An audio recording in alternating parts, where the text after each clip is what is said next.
வெப்பம் அதிகமாக இருக்குதுங்க. நம்மளால தாங்க முடியாது. பகலையும் கூட எப்படியும் சமாளிச்சிடலாம். நைட்டு வந்து ரொம்பவே கஷ்டம். குழந்தைகள்லாம் கூட ரொம்ப கஷ்டப்படுவாங்க. நான் வந்து எல்லா டோருக்கும் ஜன்னலுக்கெல்லாம் பார்த்தீங்கன்னா நெட்டை நானே அடிச்சிட்டேன். இப்போது மெயின் டோருக்கே கொஞ்சம் சாயந்தரம் ஒரு 5 மணிக்கு மேலே டோர் திறந்து விட்டோம்னா நம்மளோட ஃப்ரெண்டுங்க அலையா விருந்தாளிகளாம் உள்ளே வந்துடுவாங்க. அவங்கள சமாளிக்கவே முடியாது. வெயில் கட்டுறது தப்பிச்சு அவங்க கட்ட மாட்டிக்க முடியாது. அதனால நான் ஃப்ளிப்கார்ட்டில் பார்த்தேங்க மேக்னெட்டு டோர் மேட்டு. நல்லா இருந்துச்சுங்க. இது நிறைய பேர் வாங்கியிருந்தங்காட்டி நானும் வாங்கினேன். இது பார்த்தீங்கன்னா லென்த்து ஒயரம் எல்லாத்தையும் அளந்து கரெக்ட். இப்போ பார்த்தீங்கன்னா ஃப்ளிப்கார்ட்டில் நாங்கள் இந்த கிளாசிக் பிராண்டு தான் போட்டேங்க. அது நிறைய பேர் வாங்கியிருந்தாங்க. ரிவ்யூவும் நல்லா சொல்லியிருந்தாங்க. இப்போ நாம் வந்து டோரோட அகலத்தையும் நீளத்தையும் அளந்துக்கணும். கரெக்டாக அளந்துட்டு நம்ம புக் பண்ணோம்னா கரெக்டாக அது நம்ம வீட்டுக்கு ஒரு 4 நாளில் வந்துடுதுங்க. வந்தோடனே போட்டு பார்த்தா எனக்கு ரொம்ப பிடிச்சது. ஆனால் இவங்க கொடுத்த அந்த டேப், அதாவது இந்த வெல்க்ரோ டேப் இருக்குது பார்த்தீங்களா, அதுதான் கொடுக்குறாங்க. இந்த பக்கம் இந்த மாதிரி கொஞ்சம் பான்ஸ் மாதிரி இருக்குதுங்க. அந்த டோரில் வந்து கொஞ்சம் சொரன்னு இருக்குது. அந்த எல்லாமே சூப்பருங்க. அவங்க கொடுக்குற நட்டு மட்டும்தான் வேஸ்ட்டு. அது ஆணி வச்சு அடித்தா அப்படியே கலந்து விழுக்குது. நம்மளோட ஆணி சுள்ளாணி தான் வச்சு அடிக்கவே தான் வருது. எல்லாமே சூப்பராக வந்துருச்சு. கடைசியில் கீழே பார்த்தீங்கன்னா ஒரு 1.5 இன்ச்சுக்கு பார்த்தீங்கன்னா கேப் வந்துருச்சு. எவ்வளோதான் கீழே தனிச்சு மாட்டினாலும் கேப் வருது.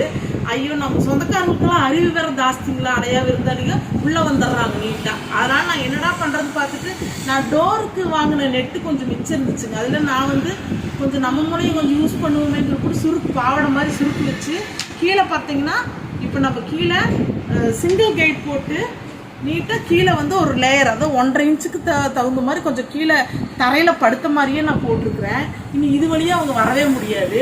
சாயந்தரம் ஒரு 5 மணிக்கு ஓப்பன் பண்ணி விட்டோம்னா நம்ம வெடியும் கூட ஓப்பன் பண்ணி விட்டோம். லைட்டாக அந்த நைட்டுக்கு மேலே அந்த கோவை கோயம்புத்தூர் பற்றி உங்களுக்கு தெரியுமே, நைட்டானால் ஊட்டியாக மாறிடுமே. அழகான கூலிங் காற்று நம்ம உள்ளே வருது.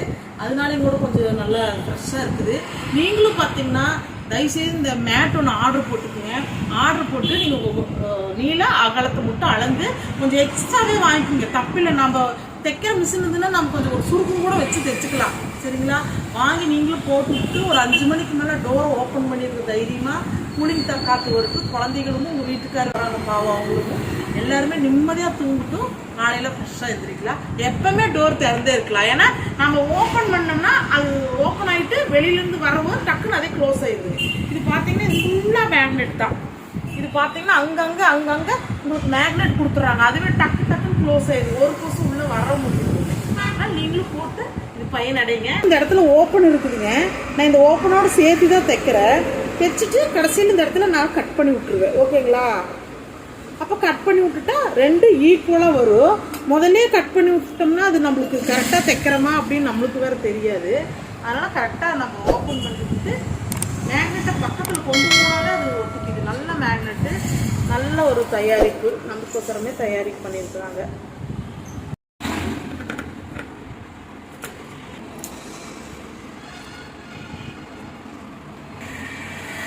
இது கட் பண்ணி விட்டாச்சு பாருங்க. கட் பண்ணி விட்டு நீ ஜாயிண்ட் ஆகிக்கிங்க மேக்னெட்